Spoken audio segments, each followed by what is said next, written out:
மீண்டும் மீண்டும் கதவை தட்ட வைத்தது. யாக்கோபை விடாம பற்றி கொள்ள வைத்தது. சகரியாவை ஆலயத்தில் அமர வைத்தது. தேவனுடைய தாமதம் வாழ்க்கையில என்ன செய்திருக்கிறது என்பதை பார்த்து ஆண்டவரை பிரைஸ் பண்ணு. இதுவரை நீ படிக்காத பைபிளை உன்னை படிக்க வைத்தது.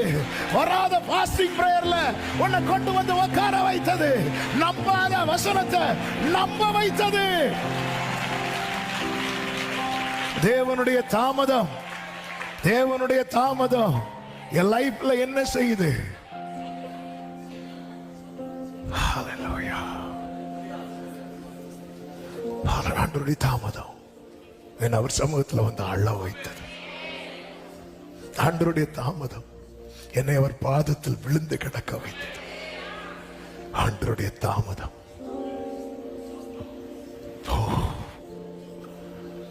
இதுவரை